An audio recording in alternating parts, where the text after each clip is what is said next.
Hello, welcome to He's Hot but Something's Off with me, just Joey T. As this is going up on the Thursday, a lot of people, over 5,000 gay men, in fact, are on a Atlantis cruise in the Caribbean. I am not one of them. As I'm recording this on the Wednesday, the day before this goes up, I am in my lovely apartment, not on the cruise. Frequent listeners of this podcast, by the way, the video version is also available on my YouTube channel, Just Joey T, and also on Spotify.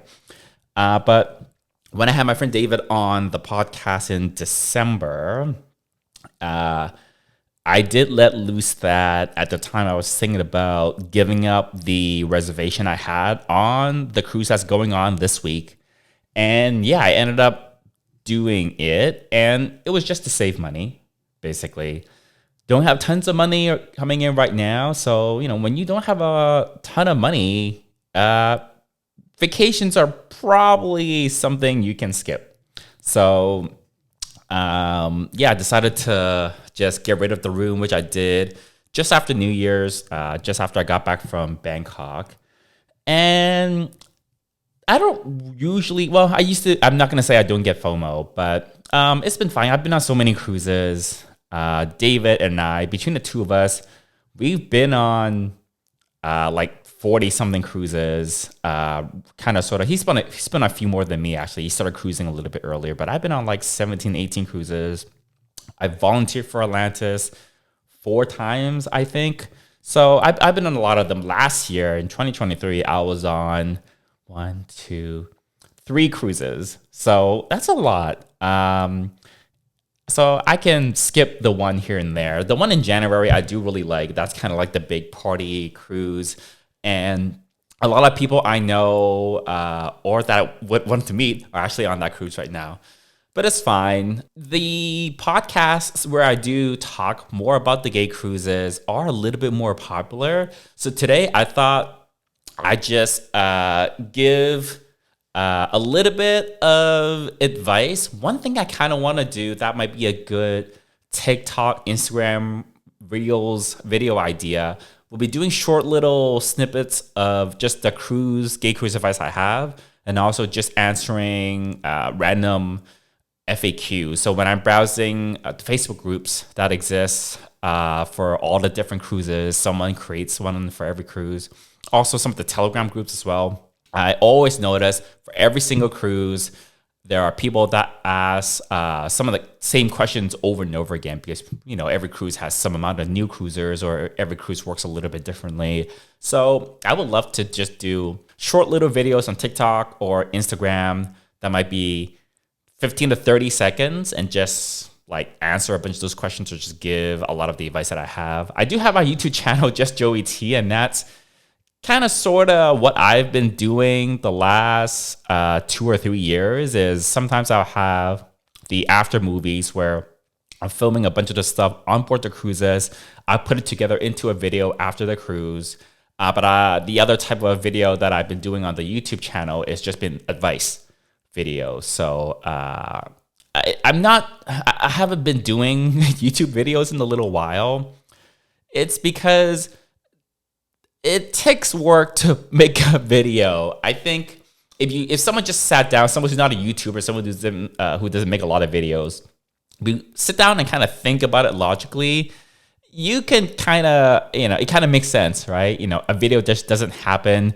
You could think like, oh, someone just sat down in front of a phone, hit record, talked, hit stop, and then they just uploaded it. You can make a video like that, but a lot of the videos that have any substantial amount of content, any sort of video that's like longer form, so anything that's more than a few minutes, anything where it looked like they had to film footage for it, it might only be a 5 or 10 minute video, but that video could have taken days, weeks to plan out and actually film and edit and put together. So it can get pretty complicated. The other reason is I'm making so many videos.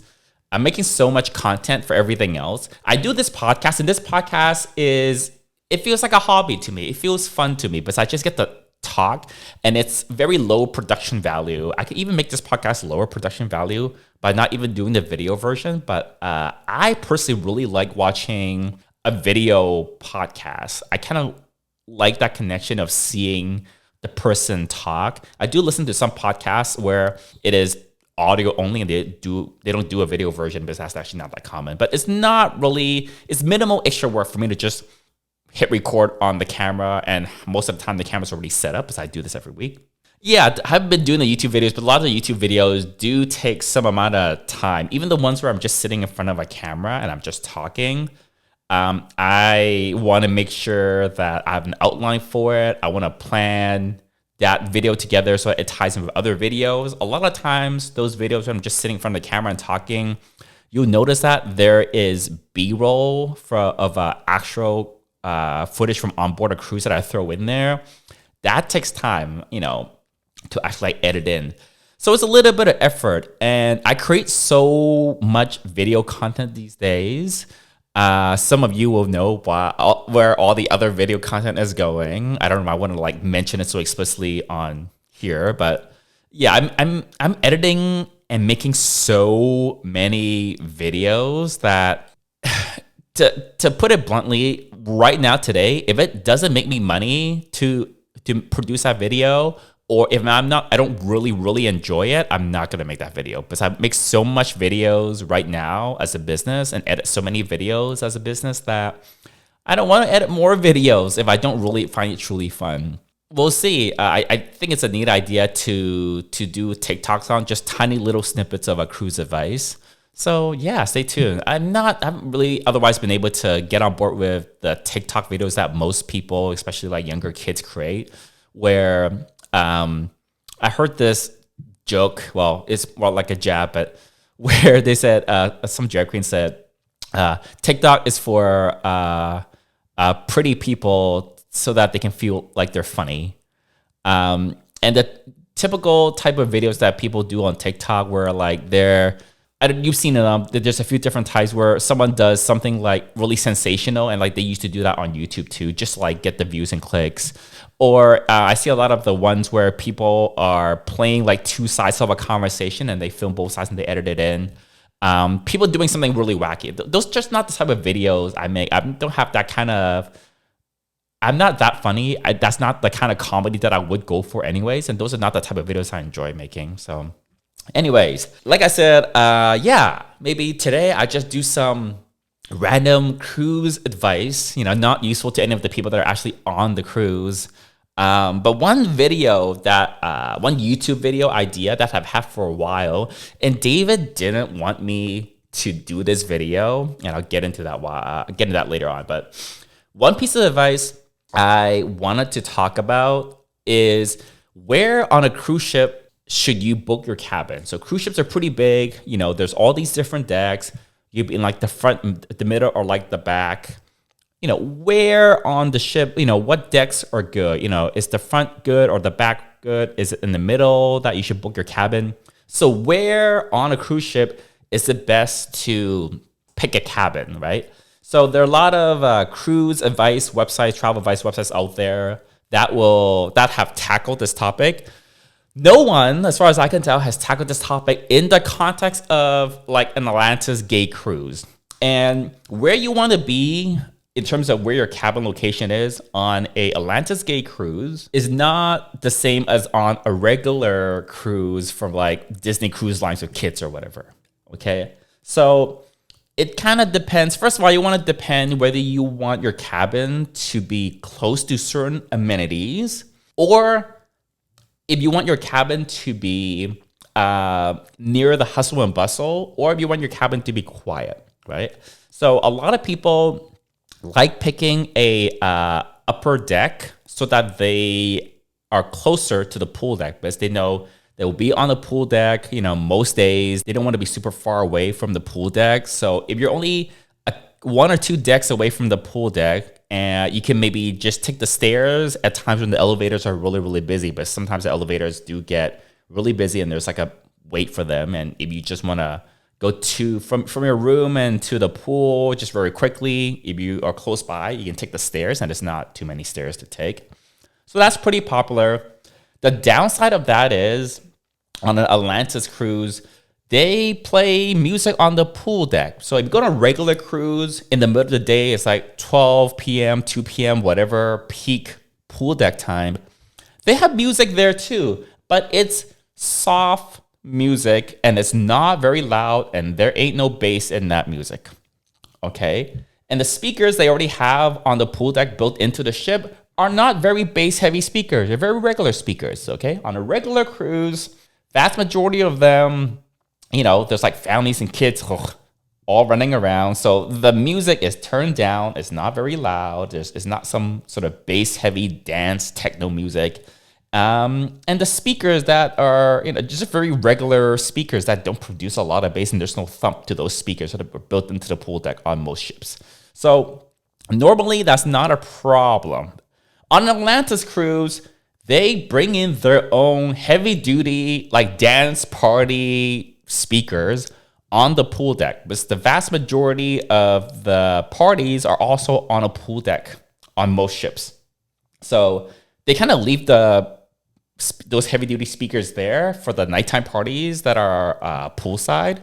And in the day, they use them to play just the poolside music. But the poolside music on Atlantis cruise are bass heavy, techno, pop, circuit, whatever, and they turn it up because of the clientele, okay? It's not like little kids running around where you have to turn down the music, So you will hear the music. If your cabin is right under the pool deck, you will hear the music on an Atlantis cruise during regular pool deck hours that you would not hear on a regular cruise, okay?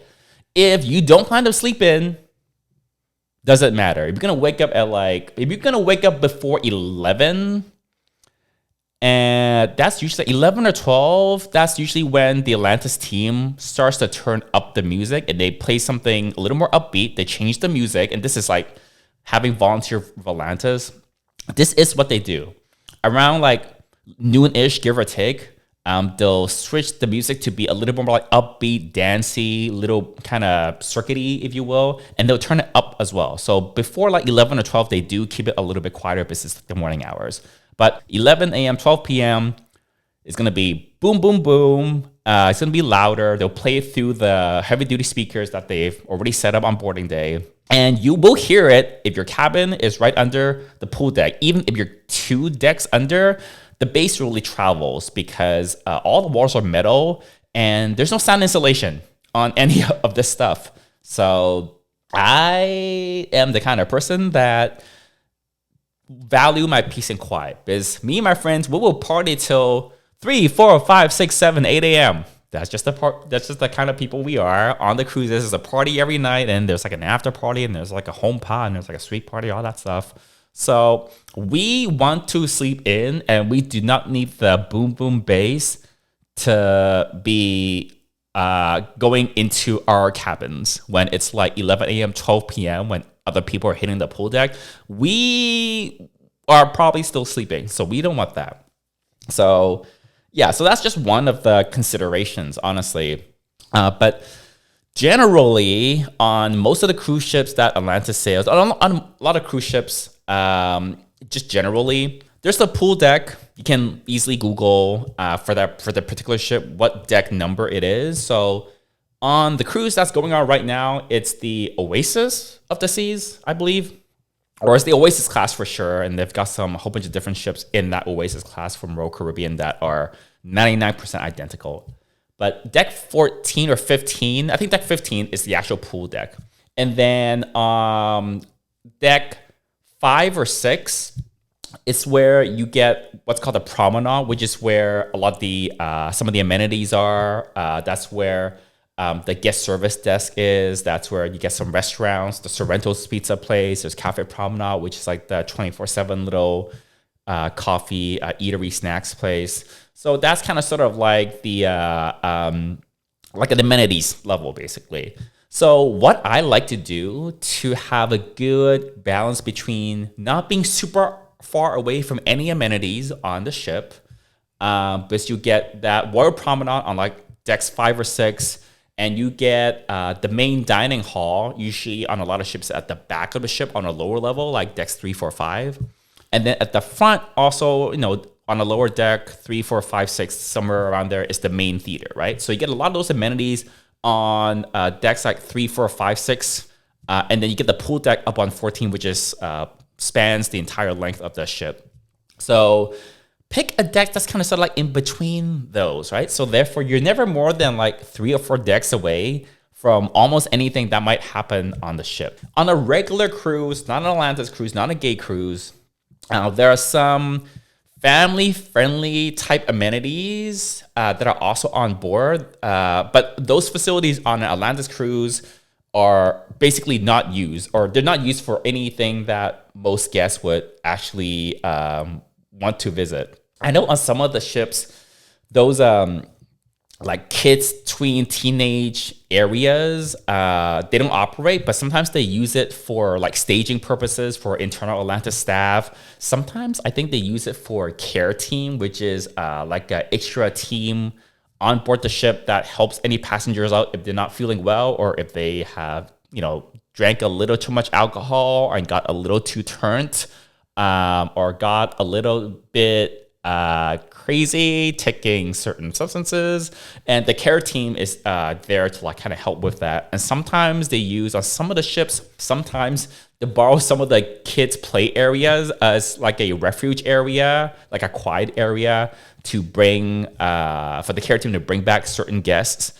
For them to just like cool down and have like a breather where the care team can kind of monitor them until they can like get back on their feet or kind of go back to their room, or have a friend meet them or do whatever. So it's kind of like a staging refuge area sometimes. But yeah, given that where the amenities are on Atlantis cruise ship, it's going to be somewhere along the pool deck, or that those lower levels where it's like the theater, the main dining, the world promenade, or guest services. So I usually just pick a deck that's kind of sort of in the middle. So for the cruise that's going on right now as we speak this week, the Oasis of the Seas, so decks 8, 9, 10, 11, anywhere around there, when you're at least like 2 or 3, when you're at least like 3 decks away from an amenities deck, it's the kind of good rule of thumb that you can apply to almost any cruise ship that Atlantis might set sail.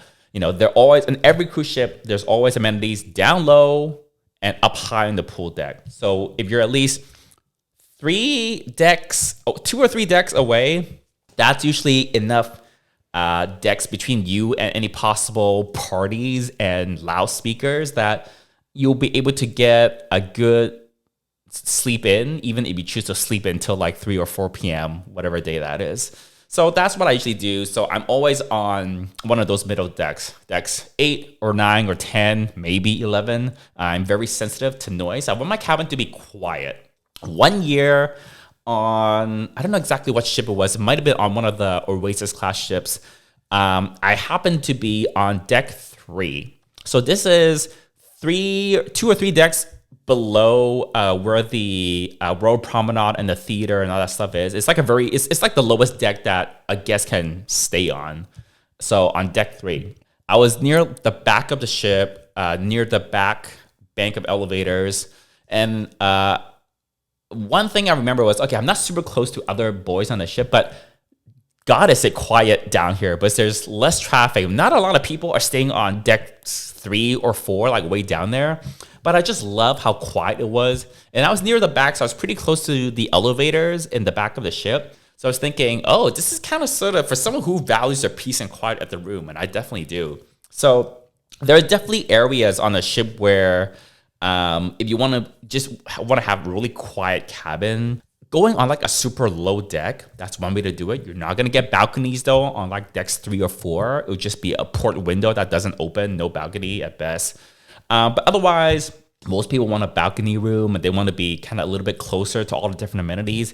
Yeah, you want to be kind of in the middle of the ship deck wise, right? So in terms of where you want to be, like the front, middle, or the back of the ship, it's always nice to be my personal recommendation or preference generally is for you to be just ahead, just forward of the front set of elevators and stairs, or to be just behind the rear set of elevators and stairs. So the thinking behind that is you do want to be somewhat close to where the elevators and stairs are, so it's not a super long walk whenever you want to leave your room and go somewhere. But chances are you're staying on a deck that has no amenities, so you do need to get to the elevators and stairs every single time you leave your room. That's like you just beeline it to the nearest stairs and elevators, okay? So you don't want to be super far away, right? Sometimes it could get a little bit noisy and like there's a lot of foot traffic.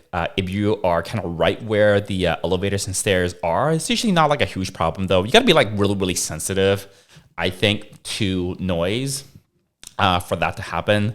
So just generally, if you're close to the elevators and stairs, that's like priority number one because ships are pretty big these days. And even if you like to get your steps in, honestly, on a Atlantis gay cruise, there's so much going on that you really don't want to have to walk like an extra like 50 feet to get to the elevators and stairs because you're coming and going from your room a lot. So first priority, just be close to elevators and stairs wherever you can when you're selecting your room. Sometimes though, if you're in the middle of the ship and you're like between the elevators and stairs, sometimes that you think that's a good place to be because you're like, oh, I'm in between the front and back set of the elevators and stairs. I could go to the front or the back. I can walk either way. I have options. That sounds good on paper. When you're in between the two sets, when you're in the middle of the ship, you're basically far away from both sets of elevators and stairs. So I have done that before, and it's basically guaranteeing you like a long walk either way. And sometimes you get a little extra traffic and noise from the hallways when you're kind of in the middle of the ship, whereas if you are kind of closer to the ends of the ship, it's sometimes a little bit quieter.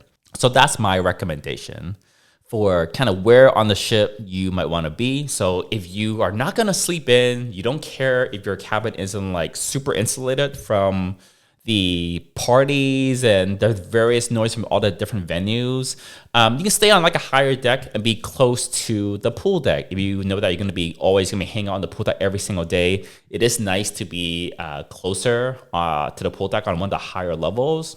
Otherwise, I would just stay on one of like the middle decks. Try to get something that's close-ish, but not right beside the elevators if you can, because sometimes where the elevators are, it could be a little bit noisy if you're like really, really sensitive to noise. If you want just a quiet room, I would say pick something that's, again, at least a few decks away from any sort of amenities on the ship, whether that be a pool deck, the theater, any restaurants, things like that.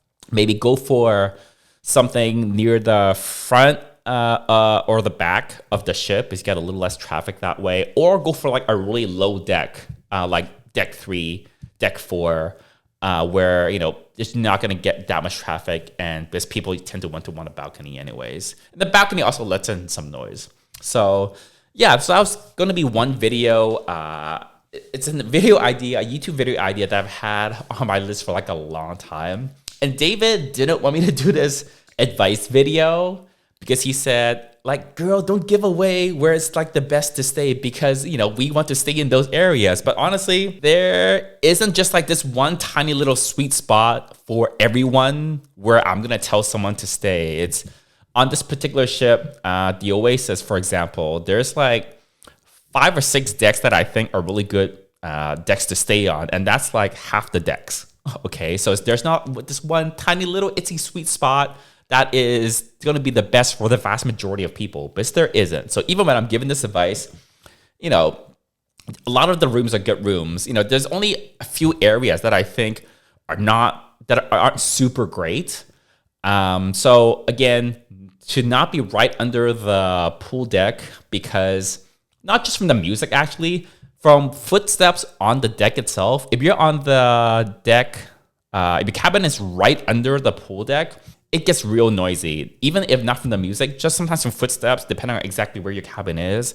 I would never personally stay there, but if you really don't care about noise in your cabin and you need to be, you can't stand the thought to be more than one set of stairs away from the pool deck, I guess you can stay right under, but It's not something I recommend to most people, though. On the Oasis ship at the back, they have the Aqua Theater. And then they also have the Central Park because the middle of the ship kind of opens up. So on this particular class of ships, I would also maybe not recommend the rooms that are at the back of the ship that are close to the Aqua Theater. That's at the very back of the ship on deck 6, I believe, is where you can get into the Aqua Theater, because they some of the nighttime parties do happen there. They do their EDM nights there. They might do 1 or 2 other nighttime things there, like late at night. Earlier in the night, Royal Caribbean has their own shows that happen in the Aqua Theater. And all the tea dances usually happen at the Aqua Theater as well on this particular layout of ship. So that means it's not going to be super quiet. So if you're like the party people, you're going to go to every party. You're not going to go to sleep very early. Like, that's fine for you to stay there, but they've got interior balcony rooms that look down onto the boardwalk and look down over the Aqua Theater at the back. Those can get noisy just because there's like stuff going on at the Aqua Theater most of the time. They also have some suites that are like at the very back pointy end where the Aqua Theater is. And those are quite noisy as well, especially doing when there's anything happening at the Aqua Theater. So it's like a unique feature of the Oasis class of ships to have this like interior balcony kind of idea. Most other ships don't have that, but they're smaller. Yeah, so that's a little bit of advice for you. Where on board a ship for a Atlantis cruise should you try to pick your cabin? So for this cruise that I'm not on, I was originally booked on it, and I had a cabin on deck 8, forward port side. So kind of if you're looking down onto the ship from the clouds, from the top down view, port side is the left side. And then I was kind of near the front of the ship, just a little ways away from where the elevators are. And I didn't have a balcony room because I didn't want to pay extra for a balcony room. And I don't really go out to the balcony, honestly. Most balcony rooms, this is to me, most people love an ocean balcony. Like, a lot of the rooms are ocean balcony rooms. They're very, very popular. I would say that's the second quickest selling type of room. And the quickest selling type of room, number 1 in first place, though, partially because they're the cheapest and partially because there's way less of them, are interior rooms. Interior rooms means it's no windows, no view of the outside at all. No balcony, no windows, just 4 solid walls. And there's not as many interior rooms because most people prefer to have some view of the outside. But because you don't have that view, you don't even have a window, those are the cheapest rooms. And that's why those sell out first. They're the cheapest rooms and there's not a ton of them. So interior rooms usually always sell out the fastest on most ships.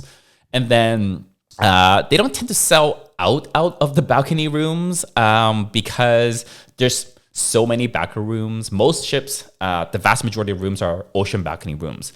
For me personally, the ocean looks the same, from a cruise ship cabin, no matter where you are in the world. And to look out onto the water, I guess it's cute for like a day, but I don't need to pay several $100s extra just to look at the ocean. That's just me. Most people love to have like, the ocean and the sea and like the air coming in the sunshine, blah, blah, blah. That's great. I don't usually go out onto the balcony either. So for me, I was just saving money with not a balcony room. The room I had booked, it has like a window, like a large circular port style window. So I get some sunlight in, but it was like several $100s cheaper. The better part of $1,000 cheaper than like the average balcony room, the one that I had booked. So I didn't want that. So all I'm talking about are the regular rooms. So technically, the first type of a cabin, not just a regular room, to sell out are actually the suites. They're very limited number of suites. On this Oasis ship, I don't even know. They have these junior suites, which is just like a regular room, but bigger. I don't really consider that a suite. So on almost every regular deck, near the middle of the ship, They have these like junior suites, or they call some of them suites. They're just regular rooms that are like bigger, maybe like twice the size of like a regular room. So they kind of they are technically labeled as suites. What I consider a suite is not just a regular room that's made bigger with the same kind of furnishings.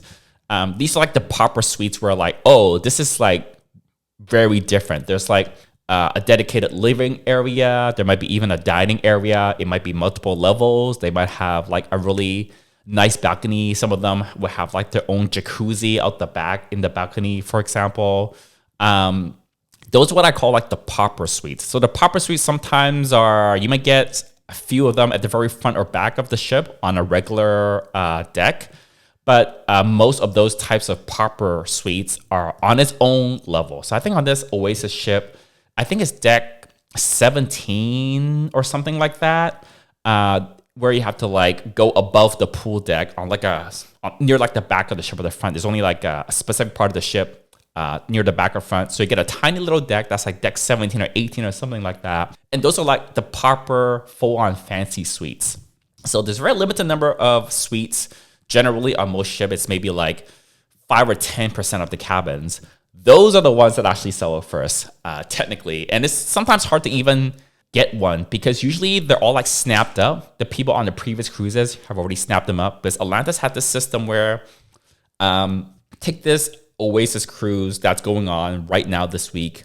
The equivalent cruise last year, which was like the Harmony, I think it was on the Harmony, but the equivalent cruise from last year in 2023, the passengers that sailed on that cruise gets dibs to rebook the exact same room next year. So if you had a suite on the 2023 equivalent of this cruise that's sailing this week, while you're on that cruise or like shortly after you were done the 2023 cruise, you would be basically given the opportunity to rebook that exact same cabin for next year's equivalent cruise, which is the one that's sailing this week.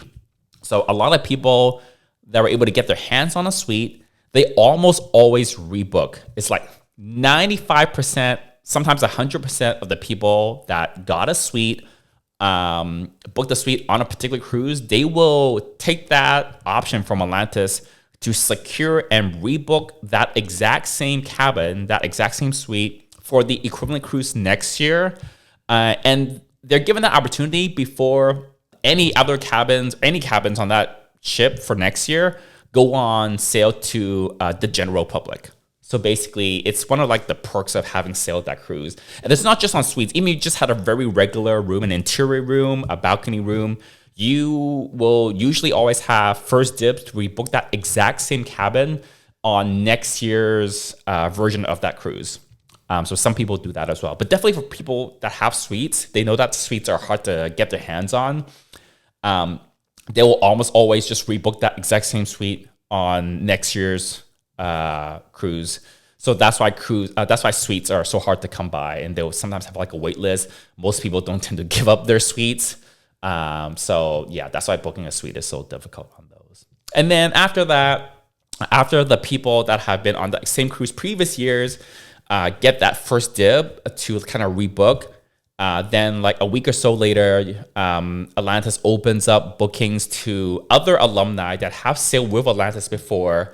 Not necessarily the same cruise from the previous year, just if you sail any Atlantis cruise, then that's called the alumni sale. And once they're given the alumni some time, maybe 1 or 2 weeks to book that cruise, then they'll open it for general sale, which is anyone can just go book that cruise now. So they've got a system in place like that. But anyways, yeah, that's just a little bit of my advice on if you were to book an Atlantis cruise sometime in the future, what kind of cabin might you want to book? And where on board the ship should you look to pick a room? So it doesn't matter if you're booking directly with Atlantis or you're going through a travel agency. They'll be able to have some visibility into which rooms are available or not. And if you want to stay kind of with friends, if you and some other friends are going on the cruise together, you want to have adjacent rooms. There are some rooms that they actually have an interior door, like in some hotels. Within the cabin, with between two adjacent cabins. Inside the cabin, there's like a door that can be unlocked so that you can kind of go between the two rooms without going out into the hallway. And also, if you're booking adjacent balcony rooms, the balcony dividers between the rooms can also be unlocked on most ships so that you can go to the balcony and kind of walk across to your friend's room. Sometimes it's not a super great idea because you might see something you might not want to see from the from outside the balcony doors of your friend's cabin. But we've done that before. So if you are going on, you want to go on a cruise with friends, it's best to kind of book together so that the travel agency or whoever you're talking to directly at Atlantis, they'll be able to look at, okay, there's like 6 of you and you guys want 3 rooms. Where is there a block of 3 adjacent rooms so you guys can all be direct neighbors with each other? So that's another tip too, if you're traveling with other people, just try to book it together and get a block of adjacent rooms. Yeah, so that's some of my advice. If you guys like advice, I know you guys tend to like me talk about the gay cruises, but you want more gay cruise advice on the podcast, just make sure you comment down below on the YouTube version of this podcast so that, yeah, I'm more than happy to talk more about gay cruise advice. When's my next gay cruise? I don't know. Maybe the October one. I don't think I want to fly to Europe. It's so expensive to fly to Europe. Maybe the October one, but that's the same time as Taiwan Pride in Taipei, and I kind of want to go back. But I'm pretty sure I want to book for the January 2025 cruise. So it's basically next year's version of the cruise that's happening right now. I really like that cruise. I skipped it this year, so I'll probably go back next year. But who can say? So until next time, bye y'all.